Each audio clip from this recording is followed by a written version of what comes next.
오늘은 달란트의 비유를 좀 살펴볼까 하는데요. 교회를 오래 다니신 분들은 많이 들어보셨을 예수님의 비유이실 거고요. 달란트 비유의 내용을 간단하게 조금 살펴보도록 하겠습니다. 마태복음 25장에 기록된 비유인데요. 또 어떤 사람이 타국에 갈 때 그 종들을 불러 자기 소유를 맡김과 같으니 각각 그 재능대로 한 사람에게는 금 5달란트를, 한 사람에게는 2달란트를, 한 사람에게는 1달란트를 주고 떠났더니 이렇게 기록합니다. 주인이 어떻게 했다고요? 3명의 종에게 각각 그 재능대로 자신의 소유를, 그 주인의 소유를 다르게 맡겼습니다. 한 사람에게는 금 5달란트, 또 한 사람에게는 2달란트, 그리고 한 사람에게는 딱 1달란트 나눠주었습니다. 특별한 지시사항은 나와 있지 않고요. 이렇게 나눠주고 맡겼다, 이렇게 기록합니다. 그래서 달란트라는 것은 이제 중량의 단위입니다. 그래서 약 한 30kg를 나타내는 무게 단위인데, 이것이 나중에 은 몇 킬로, 놋 몇 킬로, 금 몇 킬로에서 그 무게를 재는 단위인데 나중에는 이것이 화폐 단위로 이제 발전된 것입니다. 그래서 금 5달란트라고 하면은 금 몇 킬로예요? 금 150킬로. 이렇게 우리가 계산할 수 있겠죠. 근데 이제 제가 조금 알아보니까 노동자가 한 30년 정도 이제 일하고 모을 수 있는 돈이 1달란트. 1달란트. 지금의 돈으로 한 10억 원이다, 20억 원이다 이렇게 얘기들 하는데 굉장히 큰 단위의 그런 돈입니다. 그렇죠? 금 5달란트 하면은 굉장히 높은 금액의 돈을 각각 재능대로 3명의 종들에게 나눠준 것입니다. 이렇게 주인의 재산을 맡게 된 3명이 어떻게 하는가? 16절부터 보시면 5달란트 받은 자는 바로 가서 그것으로 뭐 했어요? 장사를 했습니다. 그리고 5달란트를 어떻게 했어요? 남겼어요. 그러니까 이윤을 남긴 겁니다. 그러니까 처음에 받은 건 5달란트인데 몇 달란트가 됐습니까? 10달란트가 된 겁니다. 그렇죠? 그 다음에 2달란트 받은 자도 그같이 똑같이 장사하여서 2달란트를 남겨서 이제 몇 달란트가 됐습니까? 4달란트가 됐습니다. 근데 1달란트 받은 자, 가장 적게 주인의 재산을 이렇게 맡게 된 그 종은 가서 땅을 파고 그 주인의 돈을 이렇게 감추어 두었습니다. 손해보지 않게끔, 잃어버리지 않게끔 그렇게 했다라고 기록하고 있습니다. 그리고 시간이 이제 많이 지나서 주인이 돌아옵니다. 마태복음 25장 기록을 보게 되면은 돌아온 주인이 결산했다라고 기록합니다. 결산. 그래서 내가 맡긴 자금을 가지고 무엇을 했는지, 그리고 얼마를 남겼는지 이런 것들을 쭉 한번 살펴본 것입니다. 자, 그랬을 때에 5달란트와 2달란트 받은 자는 자신에게 맡겨진 재산의 2배를 이렇게 소유하게 되었죠. 그렇게 했을 때에 이 주인이 뭐라고 평가를 내리냐면 이렇게 평가를 내립니다. 잘하였도다 착하고 충성된 종아, 내가 적은 일에 충성하였음에 내가 많은 것을 내게 맡기리니 내 주인의 즐거움에 참여할지어다. 자, 이 두 사람과 다르게 1달란트 받은 자, 받은 그 주인의 재산을 땅에 감추었던 사람은 어떤 평가를 받았냐면요, 악하고 게으른 종아.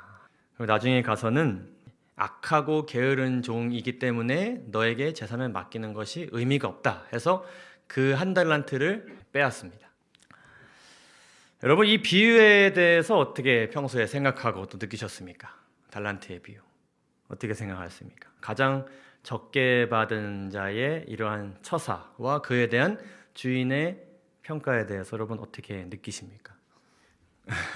두려우십니까? 제가 어릴 적 이 달란트 시장이라는 것을 했던 것이 기억에 많이 남습니다. 달란트 시장이라는 것은 이제 여름에 개최되는 교회 여름 성경학교 때 많이 하던 것이었는데, 한 6개월 동안 아이들이 교회에 열심히 출석하고 또 활동에 잘 참여하고 특별히 기억절 잘 외우고 그 다음에 숙제 잘 해오고 그러면 이제 뭐를 받았냐면 일종의 그 성과금처럼 달란트라는 것을 받았습니다. 그래서 그것을 뭐 6개월, 1년 동안 이렇게 모아가지고 이제 모은 달란트를 가지고 그 여름 성경학교 때 이제 잔치를 여는 것입니다. 그래서 거기에서 여기에 사진처럼 장난감이나 학용품들을 이렇게 어린이 교사님들이 준비해 주시고 내가 모은 걸 가지고 이걸 뭐 하는 거야? 사는 거죠. 그래서 이 달란트 시장이라는 것을 통해서 이 아이들이 얼마나 그동안 활동에 열심히 참여했느냐를 확인할 수 있는 것이고 그에 따른 보상을 얻도록 하는 것입니다. 많이 모은 애들도 있는가 하면 또 어떤 아이들도 있을까요? 이 달란트 시장의 가치를 전혀 인식하지 못한 아이들이, 게으른 아이들이 전혀 이제 모으지 못해가지고 아무것도 사지 못하는 그런 일들이 또 발생할 수 있죠. 그래서 적게 모은 아이들에게는 다음에는 더 열심히 하라는 그런 동기부여를 주기도 했습니다. 근데 제가 어릴 때 이 활동을 하다가 참 이렇게 속상했던 기억도 많이 있습니다. 어떨 때였을까요? 달란트를 많이 못 모았을 때 너무 갖고 싶은 게 있었는데 달란트가 부족해서 살 수가 없는 겁니다. 그렇다고 제가 뭐 남의 것을 빼앗을 수도 없고 없는 달란트를 만들 수도 없고 그렇다고 형평성에 어긋나게 목사님의 아들이니까 좀 할인해 주십시오 뭐 그럴 수도 없고요. 선생님이 그때 그랬던 것 같습니다. 다음엔 더 잘해서 꼭 이거를 사라 이렇게 얘기하셨던 기억이 있습니다. 이 달란트라는 것은 우리가 느끼기에 어떤 개인의 성과, 그동안 내가 어떻게 살아왔느냐가 드러나는 것으로 우리가 이해할 수 있고요. 그렇기 때문에 우리 집사님 얘기하신 것처럼 그 결과가 세상 앞에, 사람들 앞에, 하나님 앞에 내보여지는 것이 좀 두렵게 느껴지기도 합니다. 특별히 달란트라는 단어는 영어로 이제 탤런트입니다. 탤런트. 이게 무슨 의미죠? 재능을 이야기합니다. 재능. 각자 이렇게 선천적으로 타고나는 어떤 재능을 이야기하고 또 성경에서는 이것을 무엇이라고 얘기하냐면 성령의 은사. 우리가 구원받으면 하나님께서 우리에게 주시는 선물. 교회를 위해서, 인류의 구원을 위해서 사용할 수 있도록, 활용할 수 있도록 성령을 통해 하나님께서 주시는 재능. 이런 것들로 우리가 이해할 수 있어요. 특별히 달란트라는 것은 그리스도께서 당신의 교회에게 위탁하신 그것, 특별히 성령이 나누어 주시는 선물과 축복을 나타낸다.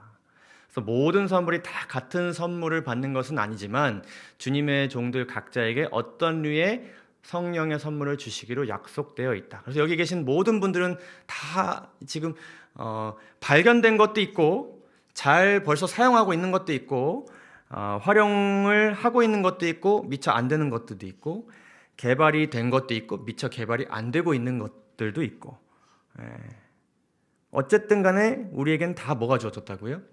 성령의 은사라는 것이 다 주어졌다. 근데 어떻게 여러분들 성령께서 주신 은사를 잘 활용하고 계십니까? 그것이 일단 무엇인지를 명확하게 알고 계십니까? 그리고 활용하고 계십니까? 그리고 그것이 개발되고 있습니까? 그리고 어떤 성과를 내고 있습니까? 이런 질문을 던진다면 여러분 마음이 어떠실까요? 그렇습니다라고 자신 있게 이야기가 참 쉽지 않을 것입니다. 탤런트라는 말을 이제 우리가 이제 외국에서는 그렇게 쓰지 않지만 누구를 지칭할 때 좀 많이 썼었나요? 연예인들, 그렇죠? 요즘에는 탤런트라는 말을 좀 많이 안 쓰는데 인기 탤런트라고 해서 우리가 이제 뭐 배우나 가수들을 지칭할 때 이 단어를 썼었습니다. 어때요? 제가 구글에다가 대한민국 대표 미남미녀 이렇게 치니까 이 두 사람 나오더라고요. 양쪽에 저 두 얼굴이 있고 가운데 제가 있고 비교가 좀 되십니까? 많이 되십니까? 뭔가 우리가 이 재능에 대해서 생각을 해보면 어떤 인생의 출발점부터 달라 보이는 사람들이 있습니다. 뭔가 인생의 출발점부터 하나님의 일을 막 크게 잘 할 수 있을 것처럼 부르심을 받았고 그렇게 꼴지어진 사람들이 있어 보여요. 이 연예인들 같은 경우에는 이제 어떤 캐스팅을 당한다 그래요? 길에서 길거리 캐스팅, 그렇죠? 우리는 우리가 직업을 가지기 위해서 온갖 데를 다 찾아다니는데 이분들은 길에서 걸어다니기만 해도 제발 우리를 위해서 일해달라고 제안을 받는 사람들이죠. 여기 오른쪽에 있는 여자 연예인은 지인의 어떤 오디션을 그냥 따라갔는데, 그 지인은 뽑히지 않고 옆에 그냥 놀러 왔는데 눈에 발탁돼가지고 이렇게 연예계 활동을 하고 있다 그래요.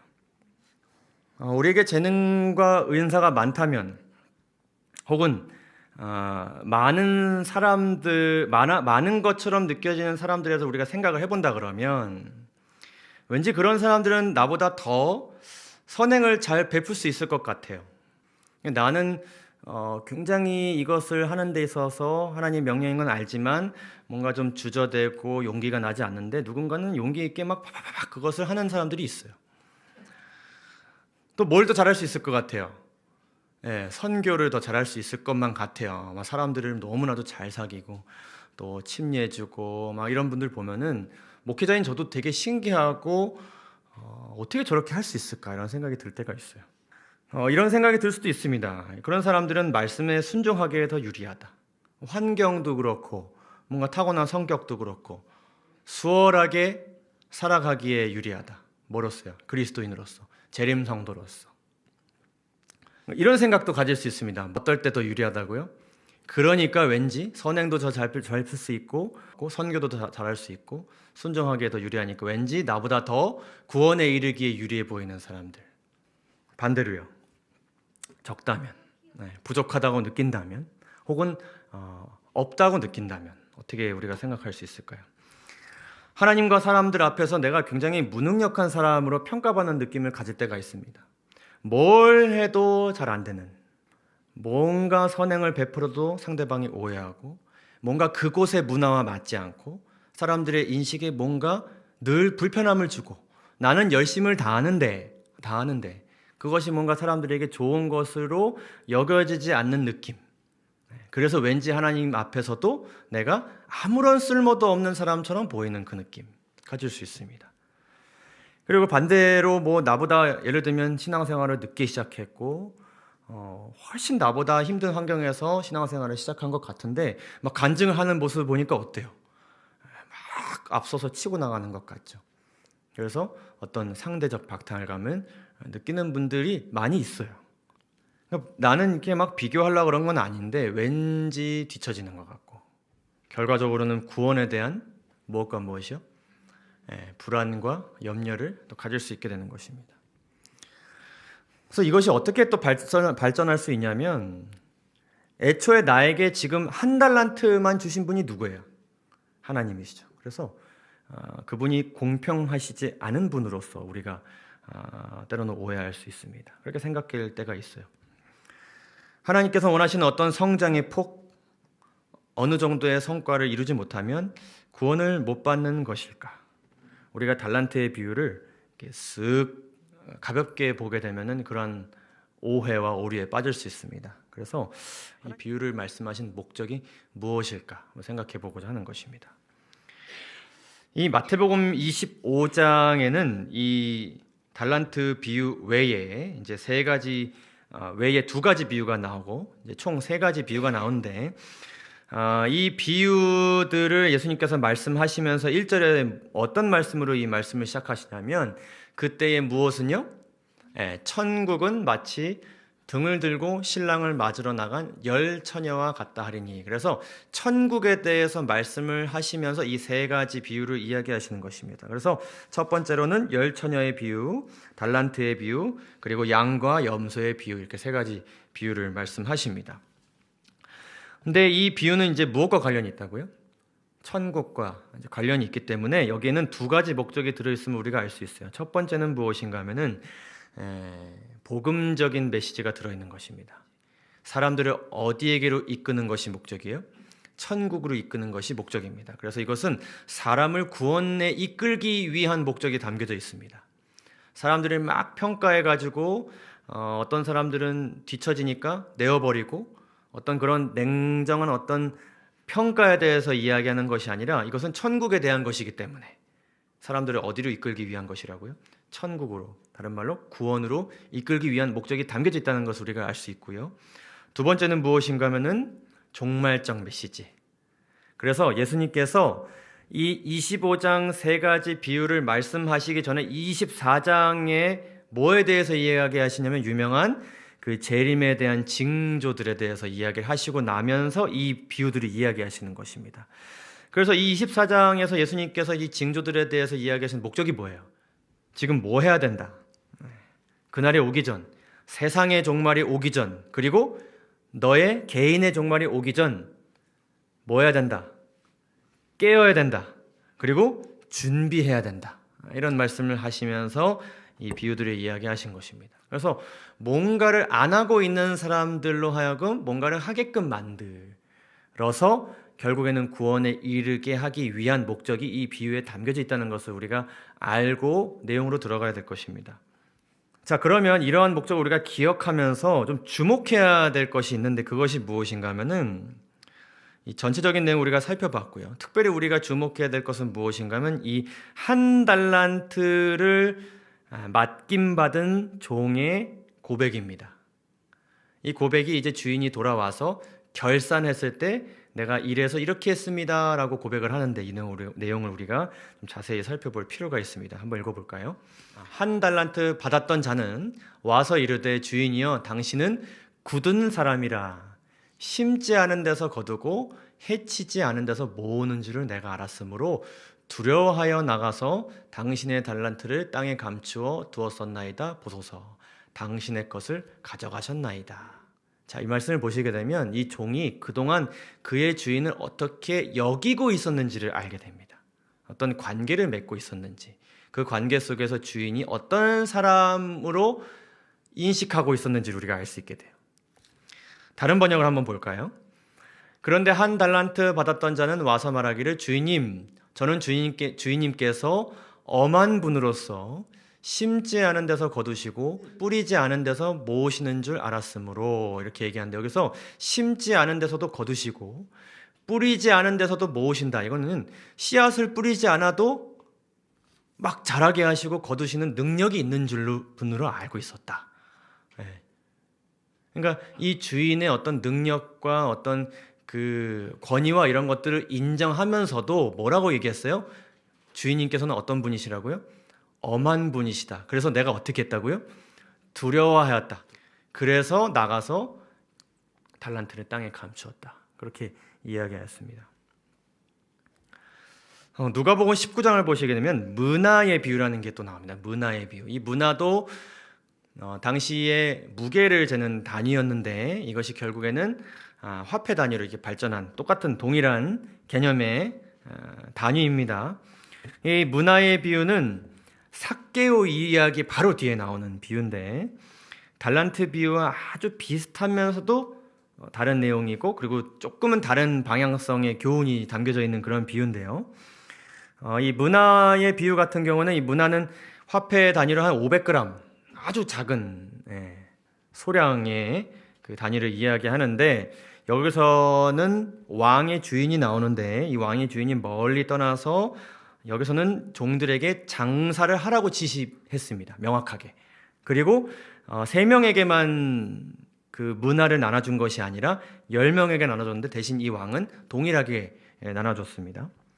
그리고 여기서도 하나의 종이 이 문화를 사용하지 않고 장사하지 않고 그냥 수건으로 쌓아두고 그냥 보관하고 있다가 그리고 그걸 보관하고 이 왕의 결산 때 이렇게 내보여줬다가 똑같이 이제 악한 종아라는 평가를 받습니다. 지금 살펴볼 시간은 없지만 달란트 비유와 아주 동일한 교훈을 담고 있는 것은 아닙니다. 그러나 우리가 좀 비교해봐서 생각해 볼 수 있는 것은 여기서도 이 문화를 사용하지 않은 한 명의 그 종의 고백을 우리가 한번 볼 필요가 있어요. 이 사람도 뭐라 그러냐면 내가 그 문화를 수건에 싸서 이렇게 보관하고 있었는데 그 이유는 무엇인가 하면 이는 당신이 어떤 사람인 것을 엄한 사람인 것을 내가 무서워함이라. 당신은 두지 않는 것을 취하고 심지 않는 것을 거두나이다. 주인이 여기서 이렇게 반박을 합니다. 주인이 이르되 악한 종아 내가 내 말로 너를 심판하노니 너는 내가 두지 않는 것을 취하고 심지 않는 것을 거두는 엄한 사람인 줄 알았느냐? 결국에는 이 종이 이야기한 두 가지 이 주인의 특성이 다 잘못되었다는 것이죠. 첫째는 이분은 엄한 분이 아니었는데 다른 종들은 이분을 엄하다고 느끼지 않았는데 이 사람은 엄하다고 느꼈고요. 그리고 하나님께서는 두신 다음에 맡긴 다음에 취하시는 분이시고 심으신 다음에 거두시는 분이세요. 물론 두지 않고도 취하실 수 있고 심지 않고도 거두실 수 있는 능력은 갖추신 분이시지만은 심으시면서 거두시는 분이세요. 자, 이 두 고백을 통해서 우리가 이 한 달란트를 받은 자가 가졌던 잘못된 오해에 대해서 우리가 좀 생각해 보겠습니다. 첫째로 그가 오해한 것은 무엇이었냐면 주인의 품성에 대해서 오해하고 있었어요. 그는 그의 주인을 어떤 분으로 오해하고 있었어요? 두렵고 무서운 분으로 오해하고 있었어요.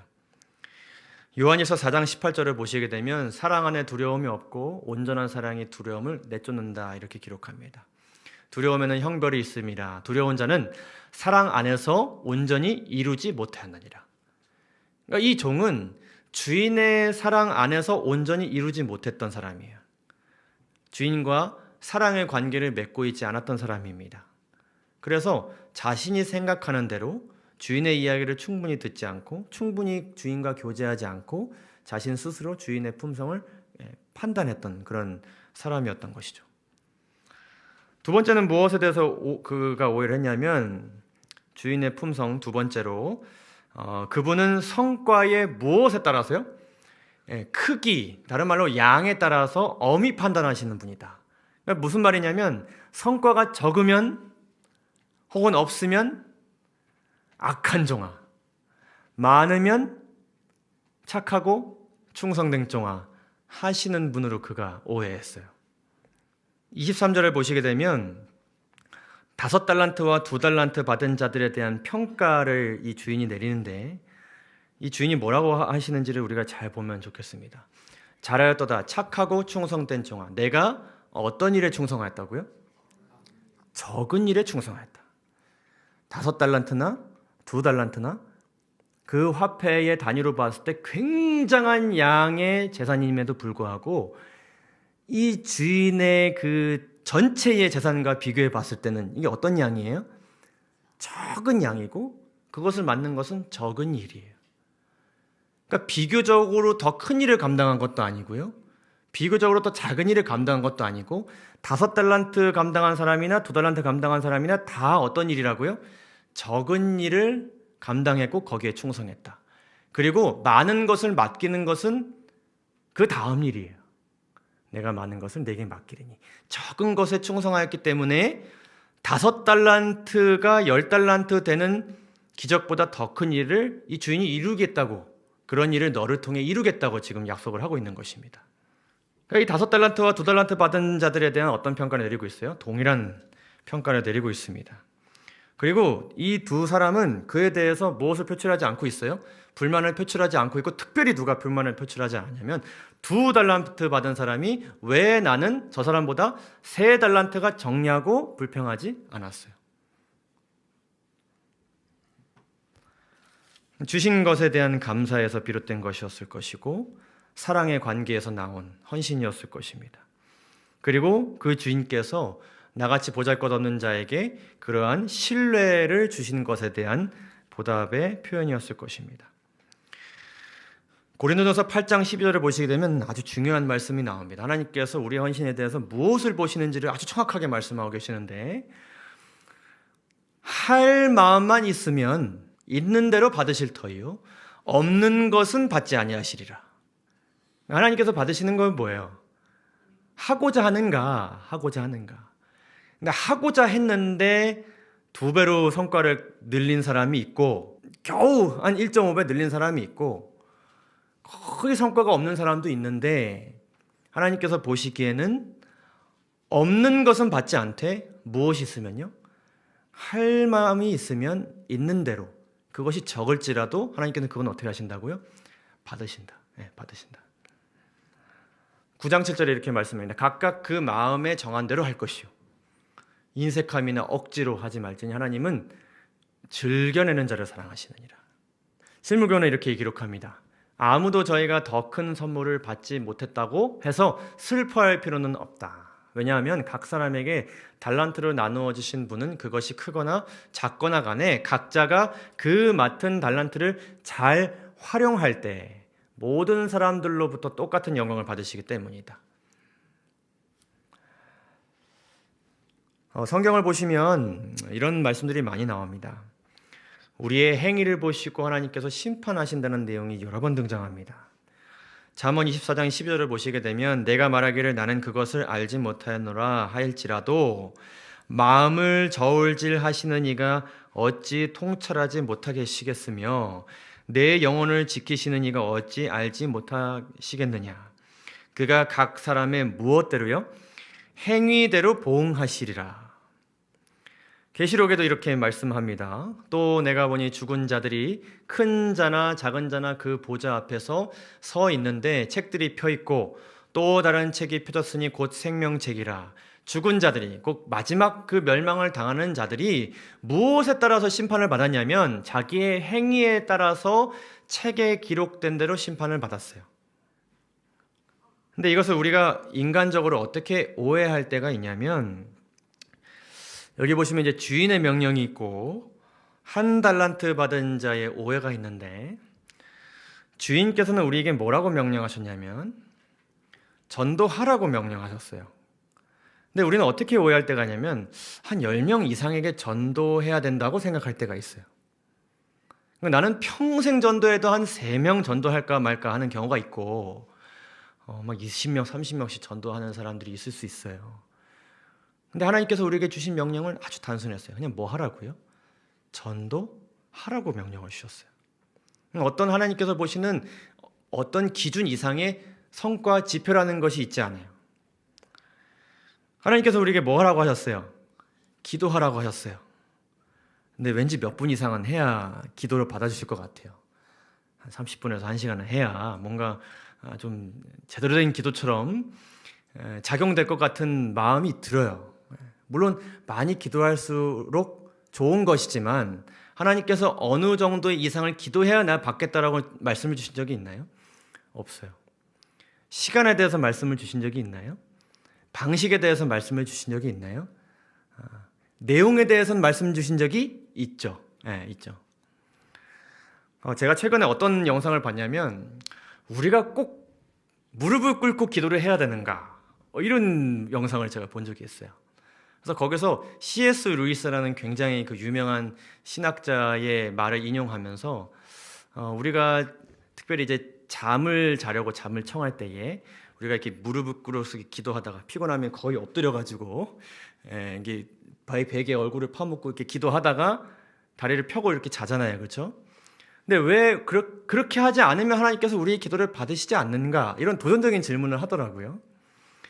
제가 한번 실험을 해봤어요, 지난주에. 그래서 이제 뭐 월요일쯤에 제가 이제 일을 하다가 이제 담이랑 와이프는 자고 있고 옆에 가서 이렇게 누워서 손을 모으고 기도를 한번 드려봤어요. 근데 마음이 이렇게 편안했을까요? 어땠을까요? 굉장히 불편하더라고요. 근데 제 머릿속에 이렇게 싹 스쳐가는 생각이 뭐냐면은 내가 지금 기도하고 있는데 혹시 우리 와이프가 내가 기도도 안 하고 잔다고 생각하려나? 이 생각이 싹 스쳐 지나가는 거예요. 그래갖고 제가 이게 내가 굉장히 그 행위에 빠져 있는 사람이구나. 이런 생각을 좀 하게 되었습니다. 하나님께서 우리에게 성장하라고 하셨어요. 그렇죠? 성장하라고 하셨어요. 누구만큼 성장해야 된다고 하셨어요. 네, 그리스도라는 어떤 목표를 두고 계속 성장하고 성숙해져 가라고 그러셨죠. 그렇죠? 그러나 그분같이 될 수 있어요? 없어요? 없지만 계속 그분을 닮아가는 삶을 살아가라고 그것을 위해서 성령의 능력을 많이 간구하라고 명령을 주셨는데 우리는 왠지 어떻게 생각하냐면 누구만큼 착하고 성장해야 될 것 같아요. 우리의 심리가 그럴 때가 있습니다.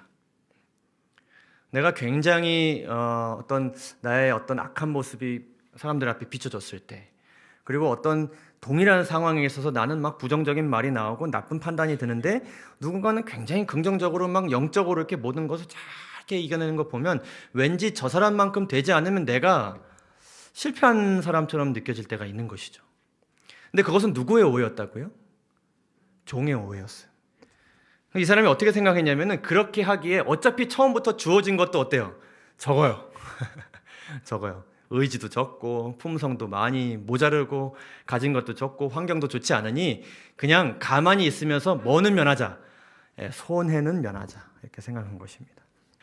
괜히 하나님 욕보이게 하지 말고 혹은 괜히 사람들 앞에 망신당하지 말고 그냥 가만히 있자.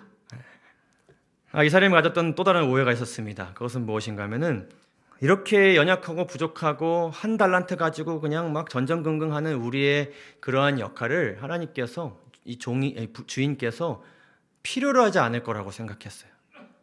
이 헌신을 가지고 뭘 할 수 있을까? 내가 하나를 가지고 두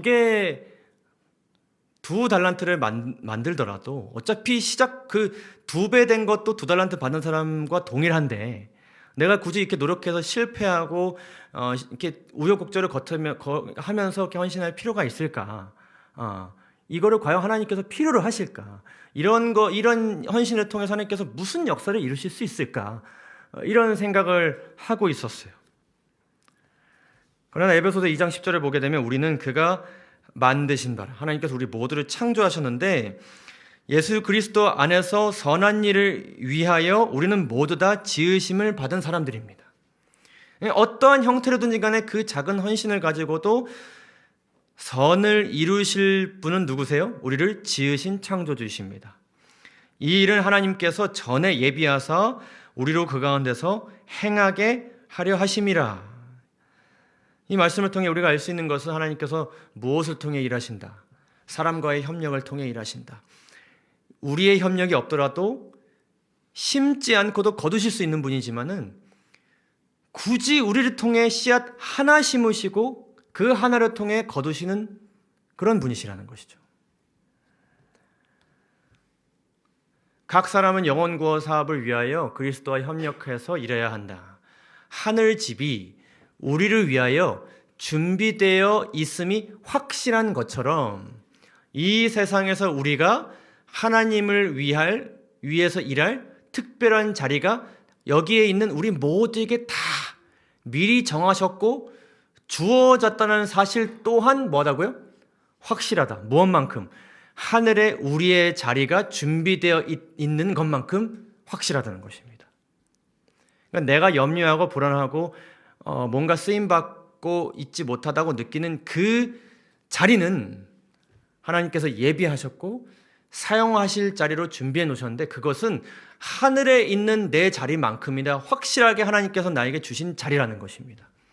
그러니까 어떤 성과가 나지 않을지라도 내가 있는 그 자리를 어떻게 생각해야 돼요? 귀하게 생각해야 되는 것이죠.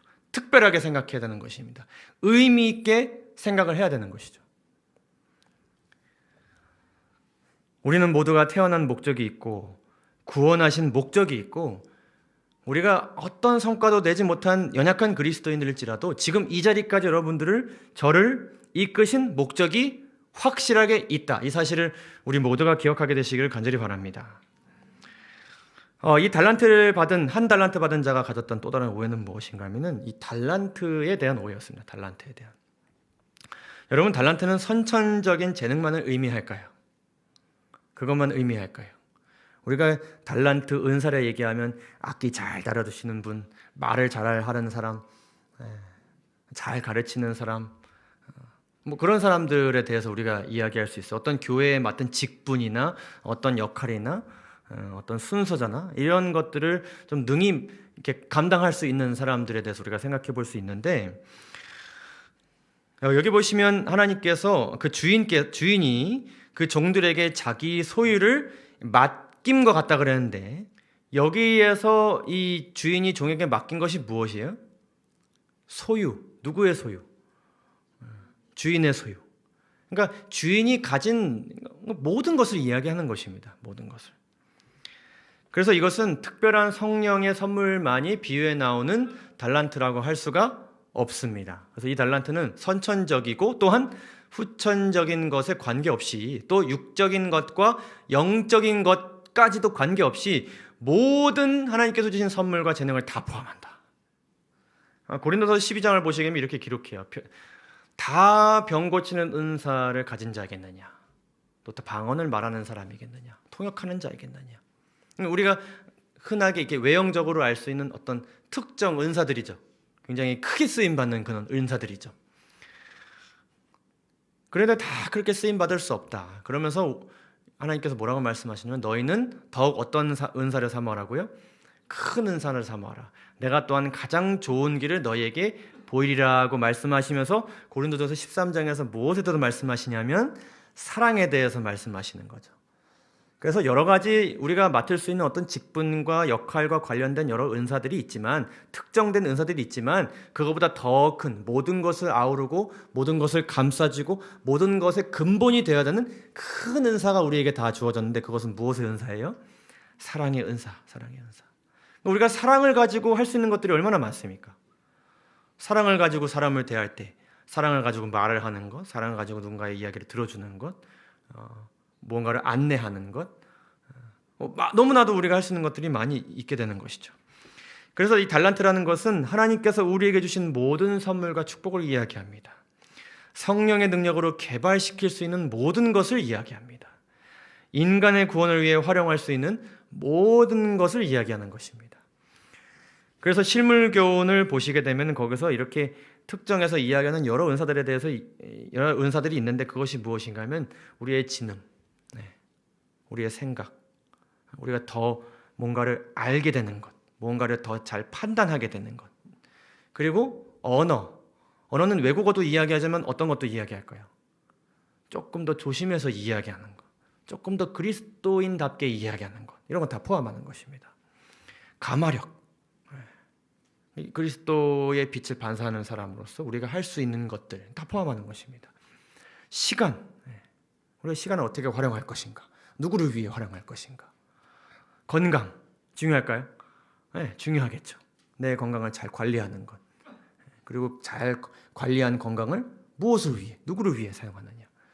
힘, 마음, 우리가 우리 삶 속에서 이런 것들이 다 무엇입니까? 우리의 삶 속에 다 필수 요소들이고, 우리가 다 개발시키기 위해 나름 가꾸는 것들이고, 다 가진 것들이죠. 그렇죠? 여기서 어떤 분들도 무언가를 안 가지고 계신 분들이 없으잖아요. 그렇죠?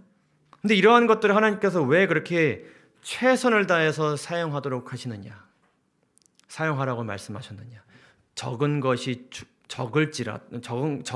주어졌다고 느끼고 실제로 그럴지라도 이런 것들이 적다고 느끼는 것이 아니라 어떻게든 주어진 것을 가지고 최선을 다해서 사용하기를 바라시느냐. 그래서 이 주인이 이 종에게 꾸짖은 것은 무엇인가 하면은 왜 아무것도 안 하고 있느냐 이겁니다. 그 한 달란트도 금 30kg, 굉장한 양인데, 그리고 주인이 값없이 주신 것, 맡긴 것인데 왜 그것을 활용하지 않느냐? 왜 가만히 있느냐? 잠자고만 있느냐? 왜 너에게 아무것도 주어지지 않았다고 생각하느냐? 하나님께서 그 종에게 그렇게 말씀하신 이유가 무엇일까?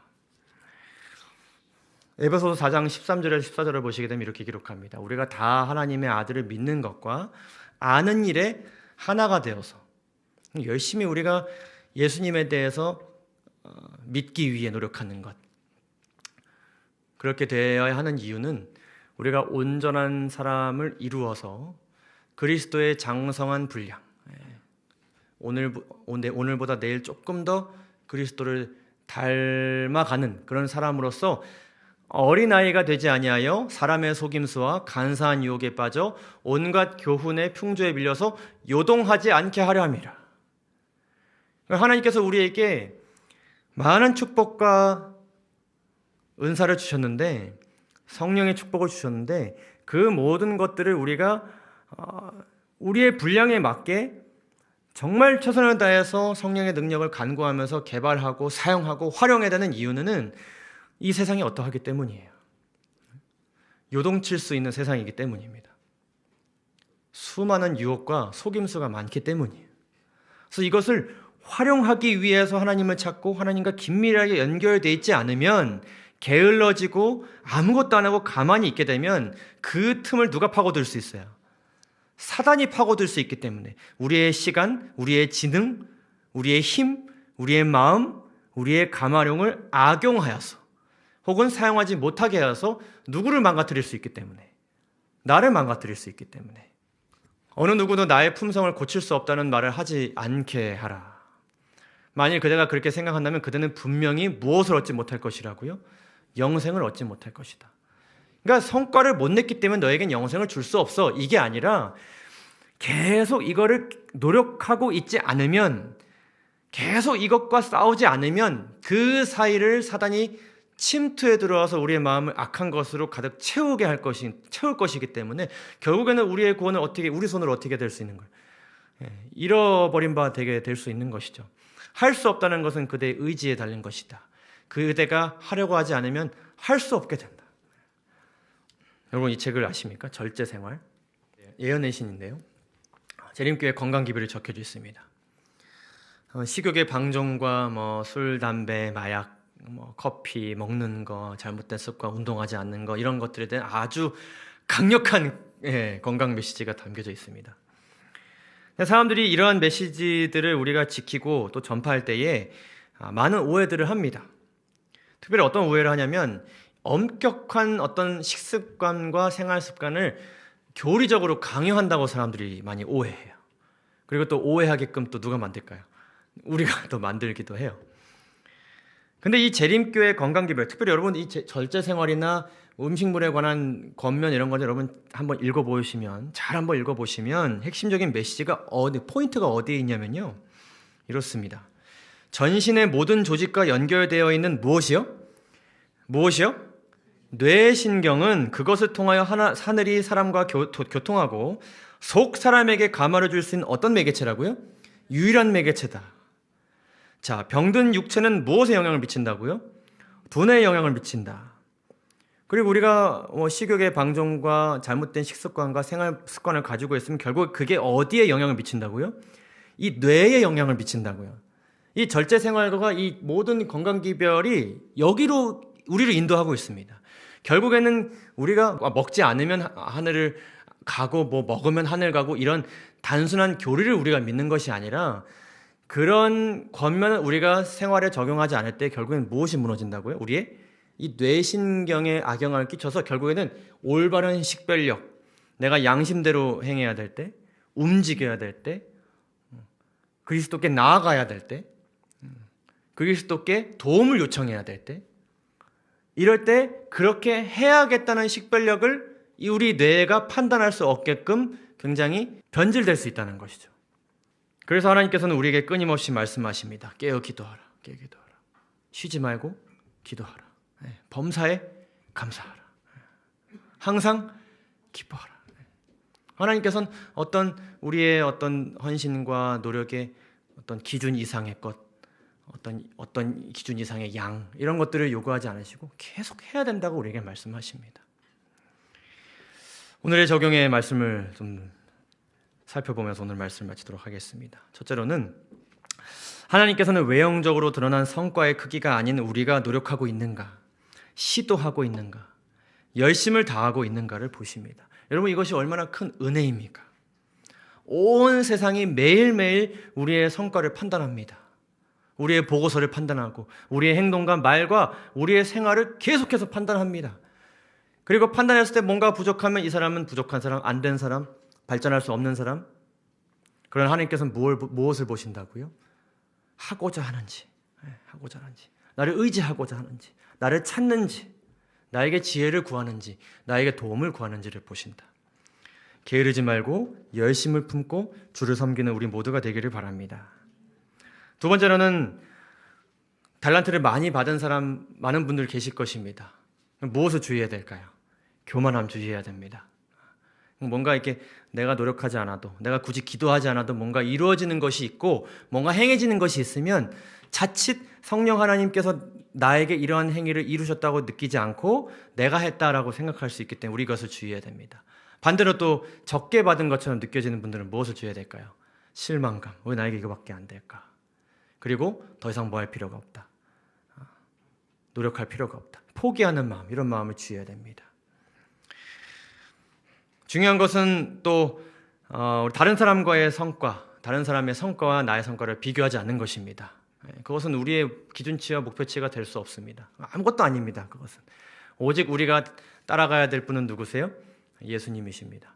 그 모든 것이 하나님께 작은 것임을 기억하고 그 작은 것들을 크게 쓰시는 하나님을 믿게 되시기를 간절히 바랍니다. 우리의 구원을 보호하시기 위해 하나님의 마음을 기억하고 우리의 마음을 악으로부터 지키기 위해 무엇이든 주를 위해 힘쓰는 우리가 되기를 간절히 바랍니다. 여러분, 이 그림이 무엇을 그린 그림인지 알아보시겠습니까? 제가 엘다미에게 무엇을 그려보라 그랬습니다. 사자요? 전혀 아닙니다. 제가 다미에게 예수님 좀 그려봐라고 했습니다. 우리의 헌신을 하나님께서 보시기에 이런 헌신일 수 있습니다. 이렇게 보이시지 않을까 싶어요. 예수님, 제가 정말 예수님을 잘 그려서 이렇게 하나님 앞에 바칩니다라고 했을 때 하나님께서 보시기에 그 그림이 이런 모습일 것 같아요. 근데 제가 그 엘다미에게 뭐라 그랬을까요? 잘 그렸네, 예수님 같네 라고 하는 것처럼 우리 하나님께서도 우리가 정말 노력하고 고군분투할 때, 특별히 세상이 주는 평가와 사람이 주는 평가에 의해서 내가 하나님 앞에 아무것도 아닌 것처럼 느낄 때 하나님께서는 뭐라 그러세요? 나를 찾았기에, 나에게 더 능력을 간구하기에, 나의 인도하심을 구하기에 잘했다, 잘 왔다, 충분하다, 내가 이 작은 것으로 더 놀라운 일을 이루어 줄게, 우리에게 약속하십니다. 여러분, 그 약속을 믿고 작은 헌신에도 실망하지 마시고 끝까지 노력하심으로 인하여서 구원의 반열에 떠나지 않게 되는 우리 모두가 되기를 간절히 바랍니다.